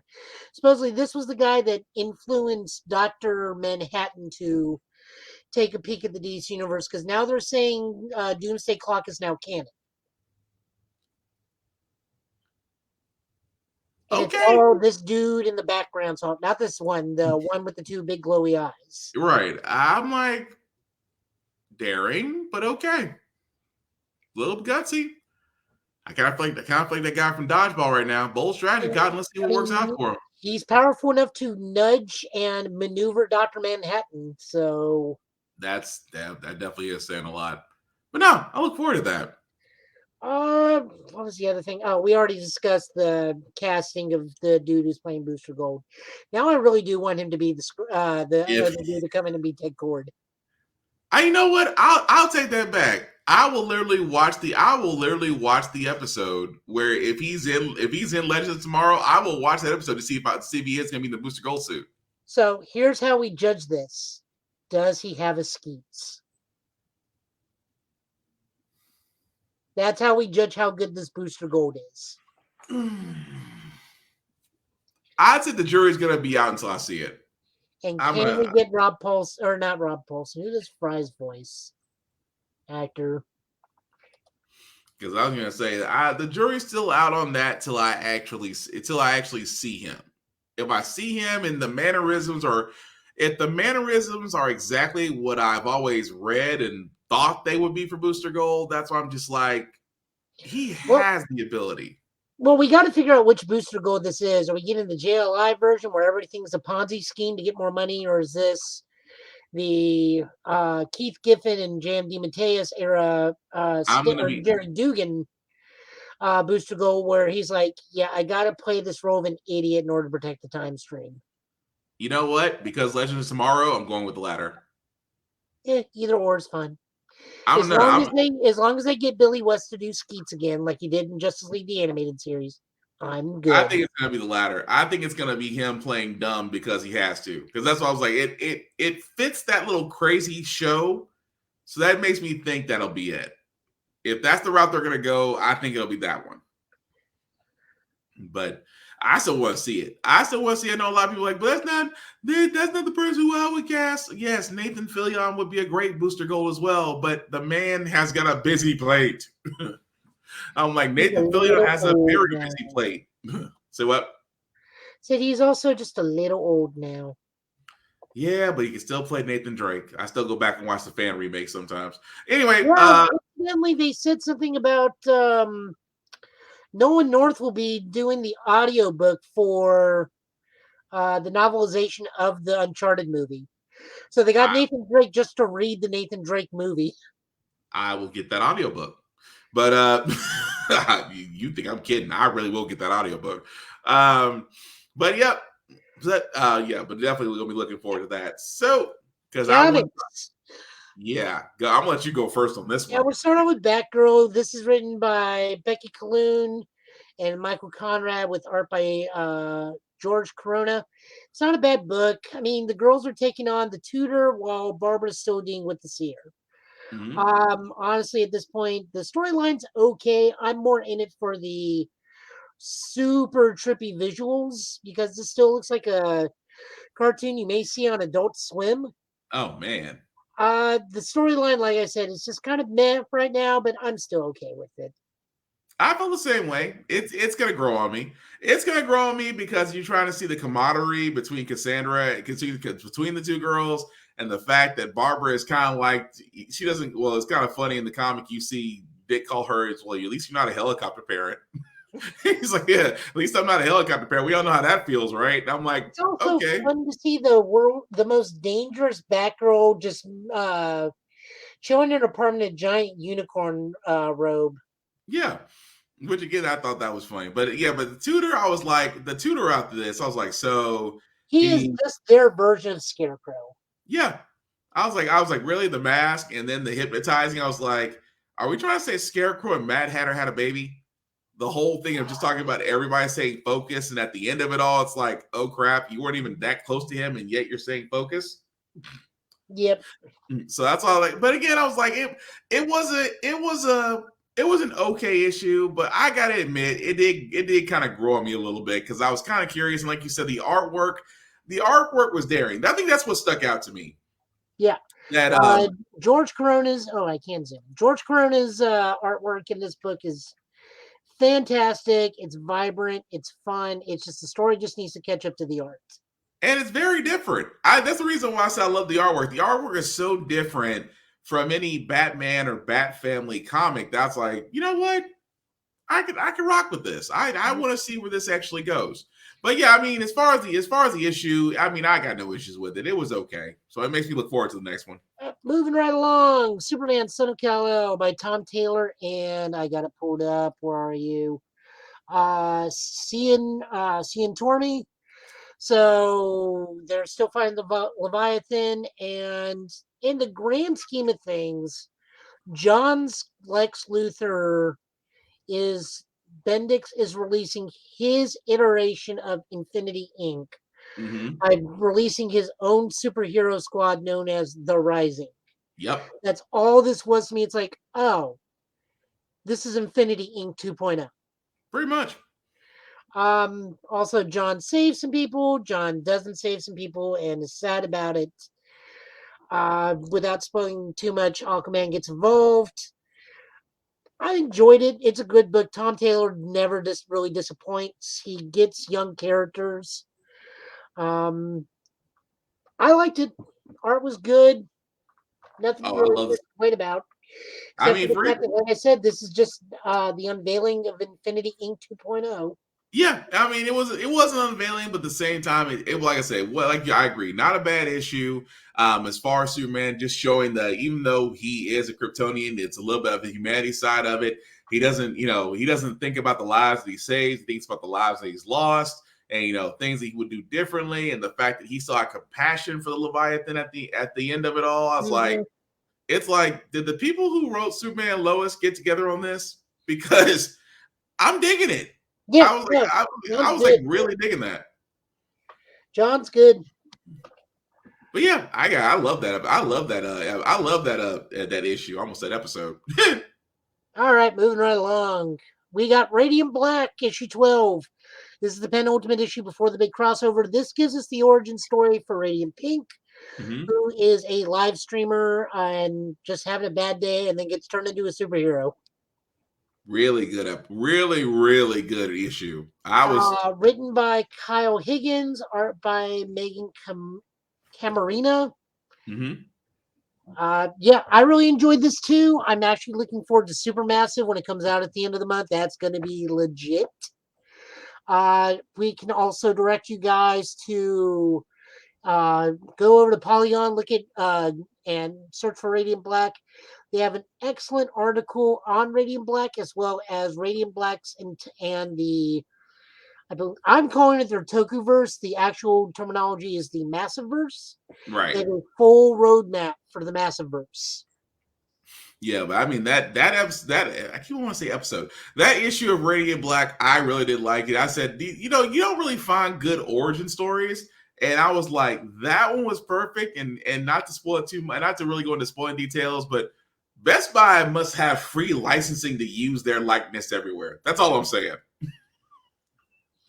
I'm still waiting to see how Radiant Yellow gets its powers. Oh, please let it be what I think it'll be. I have several guesses. But anyway, I'm sorry, go ahead.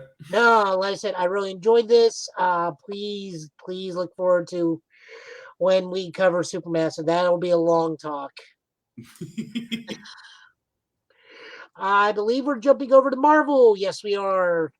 Amazing Spider-Man 80 Beyond Chapter 14, issue 88. Written by Zeb Wells and Michael Dowling. The Queen Goblin, not to be confused with the Goblin Queen, they are two different people. One of them is Cyclops Cable's mom. One is a clone wearing the sins of the Norman Osborn. Literally. I mean, sure. Poor Dr. Kafka, that's all I gotta say. Ben's having some bad memory issues because he doesn't know what with great power must also come with anything, and then just immediately yeets him and Janine out of the building and leaves poor MJ to fend for herself against the Goblin Queen. Or Queen Goblin. Cool. Meanwhile, the slow point of this series is there's a lot of talking in the Beyond Corporation, which I really didn't want to pay attention to. It's just one of those, we make superheroes and we make supervillains. She had something to prove. That was like, oh, you think I can't make a supervillain? And it's like the whole introduction of Queen Goblin. It's like, okay, I dig it. I kind of dig the fact, and of course, the one-liners he had, when he first met her. The only thing is this is one of Ben's very few original villains. Mm-hmm. Most of the time, Ben is fighting variants of Peter's villains. Like, for example, his Doc Ock, his Doc Ock was, I think it was Melissa Trainer. Yeah. You know, Doctor Octopus, or he would just flat out fight Peter's villains. Queen Goblin is an exclusive Ben villain, Yeah. which is interesting. I dig it though. I mean, like I said, this issue is great. And I was like I like the whole fact of just that. Yes, it's an original villain. It's original villain created for this lineup. And I know usually when you create original villains, it's kind of a risk. But this was perfect because you basically he only had one intention, and it wasn't even directed at Spider-Man, which I thought was interesting at first. I was like, Peter's like, "You're here for me." No, not for you. He kind of felt offended by that. He's like, he kind of felt a little bit offended. Next week, we get to see Ben take on the Goblin Queen in more of a fight. We also get a Beyond side issue involving the return of the Slingers. Yep. If you aren't old enough to know who the Slingers are, that's okay. We'll forgive you. But there's always Google. Anyway, I'm sorry. Yeah. Go ahead, Joe. Good issue. I'm interested to see where this is going with Ben. I hope to God when this is done, Ben gets his own spinoff. And they just don't put him in the back pocket again. Yeah. I also, because Ben's having really bad memory issues, what kind of a person Ben's going to be after this? That's also true. But I think. Well, I'm gonna leave it alone. I think I have guesses about that, but I'll leave it alone. But go ahead. Moving on. Devil's Reign, issue 4 of 6. To shotgun this one, Otto lets Kingpin know he is got his own plans and own things in motion. Norman figures out how to get his memory back, and Rhino gets with the kids of the Marvel universe. It's like Rhino being a hero was still the weirdest thing I've ever seen. I mean, Rhino just says it point blank. It's like this is a 9 to 5 to me. I'm not a bad guy anymore. This was a good paying gig, but the moment we got to hunt down kids, like I'm out. I still love the fact you saw Doc Ock just show up in like the smoothest suit and says, "It's nice having a mirror as a puppet." And you just see Kingpin was like, "Well, okay, well next time you want to swing," I was like, "I did Then this." he does try to swing, and then he calls in Superior Wolverine. Right? He gets mad about the drink. He got mad. This is cheap. And then I was like, by the way, thanks for Reed's lab. It's going to be so much fun. Yeah. Well, speaking of Reed, the heroes do a prison break, and we're reminded why Invisible Woman is one of the most dangerous women on the planet. Man, there is a reason why she's feared. that ability of hers. And the whole time you see Moon Knight come out of nowhere. Is this going to be bad? Shh, it's okay. Don't worry about it. I just love the fact of, should we be doing this? This is fine. I was like, yep, that's fine. I cracked up laughing when I read that part. So also, because of Devil Reigns, this actually just got announced today. So this is something I think they listen to me. They listen to us. I like to think they do, and they made this just for me. We're getting a new variation of the Thunderbolts coming out in May, led by Hawkeye. It's got 2 original characters called Persuasion and Guts and Glory, which is a cyborg soldier looking to redeem himself. The team will also consist of America Chavez, Power Man, which is not Luke Cage.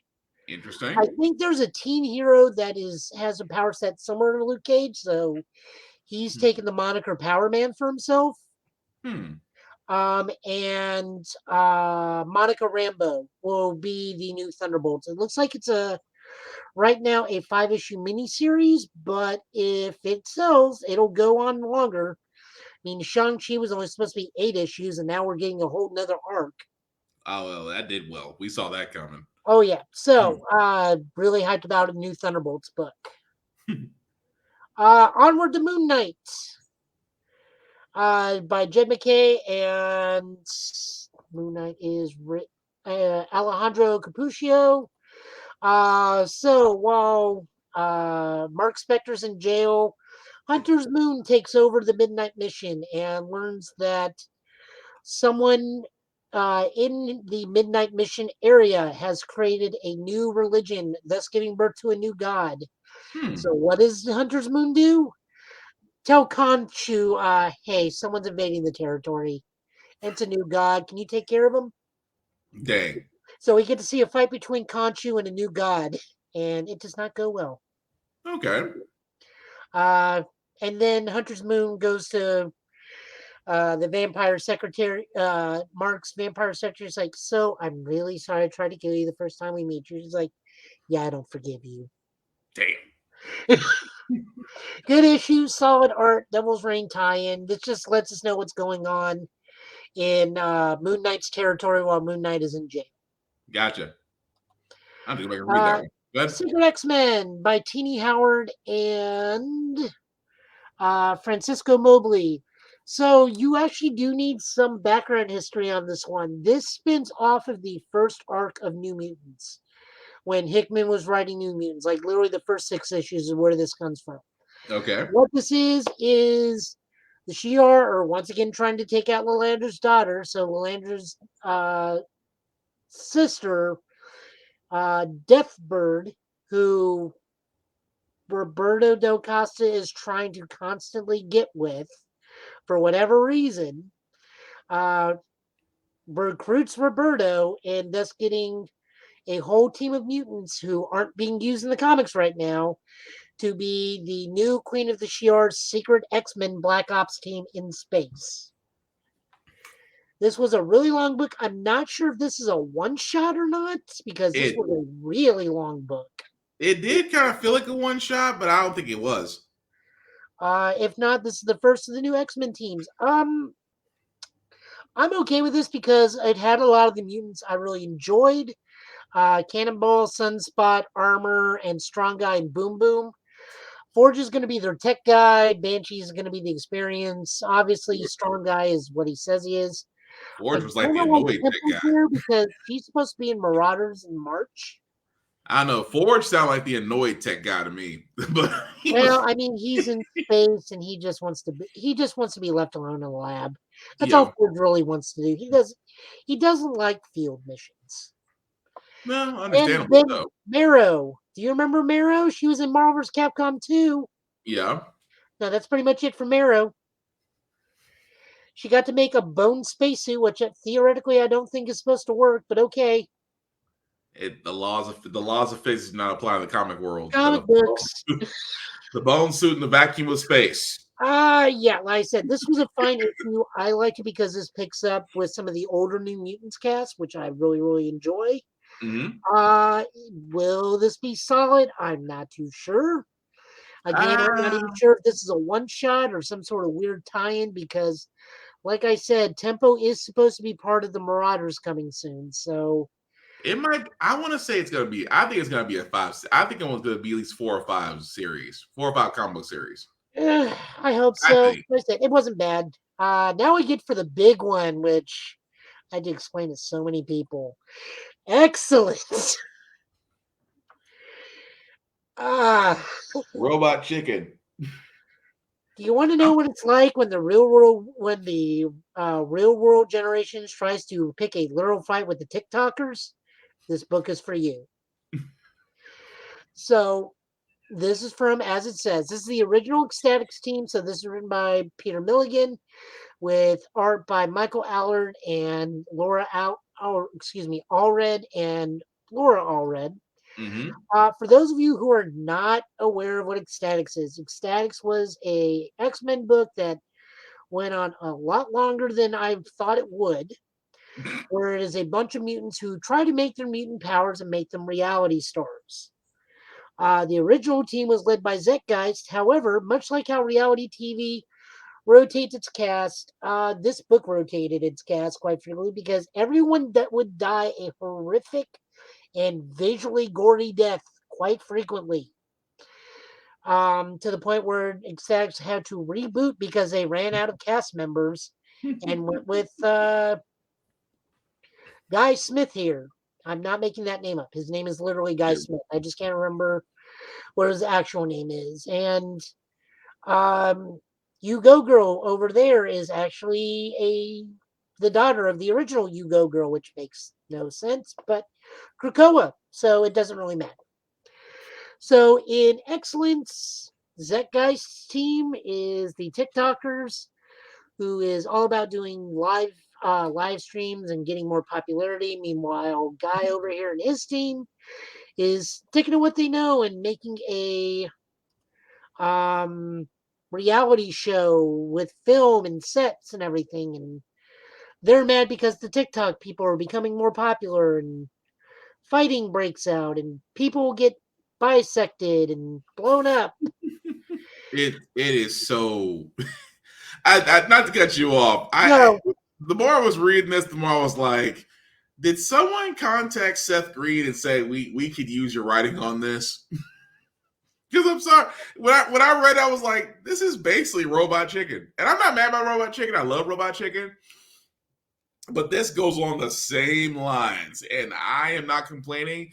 It's different, but it's still funny. That's I mean, it was almost like you just see one side taking themselves seriously, the other side going, "Are you kidding?" That's what it kind of felt like. I mean, the power set's really weird. Like this lady down here, she can make mirror-like surfaces that Mm-hmm. reflect her true self. Joe Bomb apparently can cause explosions if his blood pressure gets too high. Yeah, This one dude has something to do with about pain. Zeitgeist is acidic vomit. You've seen him in Deadpool. yeah. To Vivisector, werewolf. Anarchist 2, you saw what Terry Crews could do in Mm-hmm. Deadpool 2. Dead Girl, zombie person who can speak to the dead. I think Kate, You Go Girl's daughter, is renamed to Gone Girl. Yes, Gone Girl. They'll talk about that in branding later. Dupe. Dupe is Wolverine's best friend. You actually see Dupe quite a bit. He's like one of the very few holdovers from Ecstatics. He's been on a whole lot of stuff. Okay. And then some person who can turn into a stone wall. Yeah. And I have no idea who Negadupe or this dude is over here. It's a weird story, but I can't lie. It draws you in. It draws you in because what this book is and what Ecstatics was is it was a satire of reality television and Yeah, what links you would go to for fame and popularity. pretty much. And in Ecstatics, it meant your death half the time. Hmm. Literally, when this was in the versus card game, you had two decks. You had this deck, which was he's super strong and everyone comes in real quick, gives him a power up. He's your single attacker. Okay. This deck was Weenie Rush that when they died, they powered each other up. Hmm. Interesting. So, it's a good book if you're in for a chuckle and can understand what this is satiring. Otherwise, you're going to be super confused and wonder why this is so gory. It There's was a parental advisory in this book on the cover for a reason. That I do not kid. yeah, We it's not. will Oh say yeah, we need to stress this that is it is not a not for child-friendly kids. comic. I meant to say, I forgot to say that this is definitely a not your kids comic. So if your kid starts asking about the Excellent, and they're under the age of 15, avoid. This is where you get to know don't do that bottle and spritz them a couple times. God. But no, but what else you got, Joe? No, that was it. We only had 8 books. Oh, okay. Did But you but read as anything else that we didn't cover? I thought you had the New Mutants. You didn't want to cover that one? Oh yeah, New Mutants. Without showing the cover, it's Vita Ilea and Solidita Men, I believe, but I could be wrong on that one. I know it's Vita Ilea. It's just kind of an end of the last arc chapter and sets up the new one. So Farouk is free of the Shadow King, but as he was an unwitting accomplice, he does not go to the pit, which is now a hellscape that Sabretooth rules. Which is That's weird. its own book. Right. So he is just banished from Krakoa, which is fair.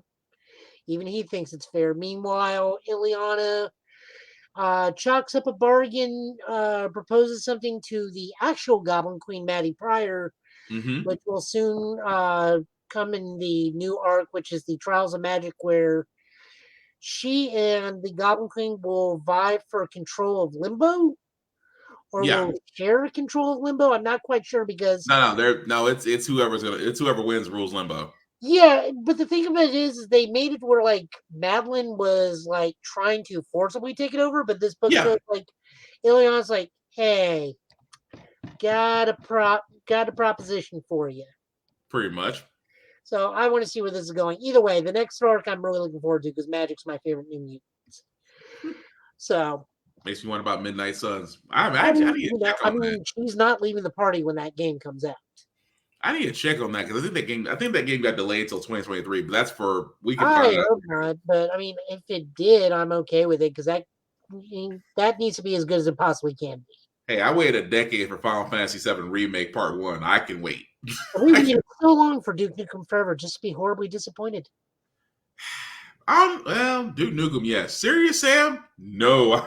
That was the best $20 I ever spent on Steam. I But walk backwards and shoot. and That's talk serious trash. in a nutshell. You walk backwards and you shoot. Still guns. But that being said, guys, thank you, Joe, for that. And also, Yep. we always want to shout out Rick's Comic Book City because I had take my nephews there for the first time and they loved it. And my wallet hated it because now there are a few figurines light. They wanted there was a couple of Black Panther and Luffy One Piece statues they wanted. So my wallet cried a little bit. So yeah. I'm not a statue guy. I can walk out with like I've got worth of comics. I was ready to pay. I was good. Look, when I walked in there, I was like, okay, I'll let them all walk around. And of course, they gravitated toward the manga area because that's what they know. And kind of walked around and they looked at things. They're like, okay, guys, it's like, you guys want comics? No, we want statues. I was like, you do know you can't Not play the with bargain. these. I'm like, you can't play with these. And I don't know, we just want them for our rooms. Okay, well, as long as you can't play with them, go ahead.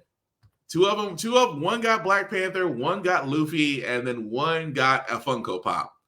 And my wallet just sat there and said, what are you doing? But anyway, shout out to Rick's Comic Book City for supporting us and playing our commercial. I was actually there and actually saw it. And then one guy said, hey! So shout out to those guys. They're playing when I'm there. Oh, it was playing. It was playing when I was there. And I just saw two people look at me and go, hey! It's like, yes, hello there. It's nice to be recognized. But definitely check them out. Or if you're in Middle Tennessee, or basically support any of your local comic book stores. Trust me, guys. Definitely support them if you can, especially if you're in Tennessee for Rick's Comic City. They have 3 locations: Clarksville, Fort Campbell, and Donaldson. Trust me, it is definitely fun. Definitely take kids. They're definitely kid friendly. And if you're not able to go to a comic book store or not able to financially get one, I get it. Times are tough. But let's not forget that libraries are the same place where you can actually get the most up-to-date information on comic books, on manga, on all videos, things of that nature at the cost of a library card. Who knew in 2022 a library card is still $1? So you can always get your comic book fix from there if you're unable to get to a comic book store. Because trust me, as Stanley once said, something about anatomy and comic books, they always feel better in your hands than digital. I understand it altogether now. But with that being said, that's really going to do it for our podcast tonight, guys. Joe, anything you want to let them know about the streaming this week or anything else you got going on? It'll either be Gunner or Mech Warrior. We'll just figure it out. It's got you that bad. No, it's just work's been hectic as of late and whatnot. You know, it's as always. I mean, maybe I can download Tiny Tina and be disappointed on camera. Oh, Tiny Tina's Borderlands? Yeah, that was the free. No, Wonderland. Sorry, Wonderland. Yeah, that was the free PlayStation Plus game. Oh, the Assault on Dragon's Keep. I love that one. Yeah, it kind of peters out towards the end, though. Oh, I love it. I that makes me look forward to Wonderland so much after playing Assault on Dragon Keep.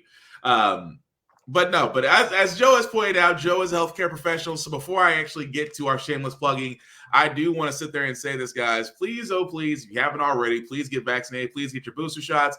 Please wear your mask if you're going out and about. If you feel sick, stay home. If you really feel sick, please seek medical attention. I cannot stress enough that the Decepticon and its many variants out there is still out there for the world to see. Joe knows firsthand, being a medical professional, all about this. So do him a favor. Do the people in the hospitals and doctors and nurses a favor. Mask up, get your shot, and we can get this down. There is simply no excuse at this point. Yeah, so here we got Omicron Beta 2 coming. Great. So Omicron's brother is showing up. So Soundwave is coming. Transwarp Pulse hit him, and now he's transmetal. I was going to say Soundwave is coming because you said Beta. I was like, oh, God, that reminds me. Beast Wars got canceled, too. I'm so mad about that. Yeah. Beast Wars got canceled. Wonder Girl got canceled. That just sucks. But anyway, we need more Batman books because we need more Batman books. Well, they're gonna run. Depending on how the Batman does on March, how it does in March, it's gonna be more books. Yeah, but we don't need a book called Robins that feature all the Robins, and there's a mysterious Robin that was even before Tim Drake, or she's that, or Duella Dent on acid. Fair point. Can't argue that. But as you can see, guys, Joe's Twitch, of course, Joe will tell you the last name to where you can definitely go on his Twitch channel when he is available, because he does do Mech Warrior, which, by the way, I meant to ask, how was that? How is Mech Warrior? I mean, I'm doing okay now. They dropped me in some weird mission where I can only use 150-ton mech, which is being super weird because I got to take on 5 other mechs after downing a whole bunch of tanks. So I'm trying to see if I can go find 2 20-ton fleas and take them in.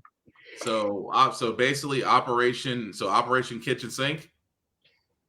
No, Operation Kitchen Sink was last one where I had a tonnage allowance of 350 and just rolled in with 4 assault mechs and had some fun. Nice. Like you get an 85-ton Battle Master, you get a 80-ton Awesome, you get a 100-ton King Crab, and you get a 70-ton Zeus. Everybody go play. Nice. Now, 50-ton Centurion. Do your best. Not bad. But you can definitely catch this on Joe will tell you the last name on Twitch. Of course, Nashville Green Lantern and Nashville Scarlet Spider. You can definitely find his IG pages there. Also, some other shameless plugging that I want to do before we get out of here, guys. I do want to shout out Ari and Gee Present Geek South for allowing us to share our podcast on their page. As you can tell, they did actually have a new episode drop today, so definitely go to their Facebook or YouTube page that's currently showing right now. They are definitely podcasting brethren, which I hope week after next, if we get the logistics sorted out, that they're going to be our next guest on the podcast with us. If anybody doesn't, what do you say, John? I said, yay. Yeah, so as anybody remembers, me and Ari have a certain thing about Zack Snyder. He thinks he's the best director ever. I say he needs to get his meds checked. But I say this with all love. But again, like I said before, check them out, Ari and Geek Salad, on YouTube as well as Facebook, as you see the YouTube page right there. And also my other buddy, Vaughn, you can definitely find him as he'll be coming back to podcasting very soon from his hiatus. You can definitely check him out, Von Westwood on Facebook, Big BZA on socials, where you can definitely see his Smoking Trailer Sundays every Sunday from 6:30 to 9 p.m. And, of course, the RAF, which is like America's Honey's Home Videos, done by WorldStar every Tuesday from 6:30 to 9 p.m., as he will be bringing back live shows as he usually does. But definitely check him out, Von Westwood on Facebook or Big BZA on all socials. Also, the link that you see at the bottom, if you copy and paste that into your browser, will take you to the link tree that has the Facebook and YouTube group for all of our podcasts. How the fuck we got here, Get Bitten Off of This podcast. Of course, my IG handle, BlackFox447. Definitely follow me there as well, as I usually post movie reviews, television shows, video game reviews, and sometimes gym stuff, because I try to do a couple of push-ups. Right now, my whole body is sore, so I can't raise my arms above my head. I'm not going to try. Just know that I've been working out, or at least I've been trying to. I also do post motivational stuff, because I do believe in this year that we're in 2022, it's really about trying to motivate people to, be the best that you can, as positive and upbeat and optimistic, and that's all I'm about. So definitely follow me there. The last thing we'll say, guys, as we're wrapping this up, Like I said before, we will cover Demon Slayer's final, I want to say the final arc episode of the Entertainment District era. The Entertainment District arc should occur this Saturday. So by next week, we will talk about the current arc being wrapped up. We also should have some other news as Bleach creator Tubo, I never can say his last name, Tubo Kaiti, will be showing some news. As we already know, the 1,000-year Blood arc with Blood War will be coming out this October, as well as other news. And also we want to talk about Attack on Titan, as I think the last episode for Attack on Titan will also happen this Saturday. So we will talk about that next Friday as well. But with that being said, Joe, anything else you got left? Maybe next week we'll start working on King of Fighters or Dino Girl and Pals. I don't know which one I'm going to be able to get. Just kind of depends. I want to go. I would say Dino Girl. I stopped thought about that. Yeah. I just thought about that one. Probably more than likely the King of Fighters because it's King of Fighters. Yep. I was going to say. Let me think. What else? There was something else, but it's left me. I just don't know what. Nope, gone again. Anyway, it's me. It's been a long week, dude. You know what? I'm not gonna tell you some of the other stuff that's happened to me. You only knew about one of the things. Oh yeah, I kind of got that idea. Well, you'll come back to you. But with that being said, guys, that's been Joe. I've been Will. This has been the Give It Podcast for this Friday afternoon. I almost said afternoon. Friday evening. As you can tell, it's been a long week for everybody. Thank you all for watching. If you're watching this on the playback, please comment. Oh, you got it? Yes, congratulations to you. Oh, my engagement. Oh, appreciate it. Yes, your boy did get engaged. That's the reason why, for a lot of people are wondering why we didn't have a podcast last Friday. Well, I had decided to take the plunge. I decided to ask my girlfriend Kelly to be my player too, and she said yes. I know, shocking and surprising, but I'm not complaining. So thank you, Joe, for that. I really appreciate it. But yes, your boy is engaged, and hopefully next September I will be hitched. Depending on this planning and this wonderful thing called a wedding planner. But anyway, you guys don't want to hear about that. That's a whole nother story. That being said, guys, that's been Joe. I've been Will. This has been the Give It Podcast for this Friday evening, guys. Take care of each other, and we'll get through this. We'll see you guys next Friday. Peace.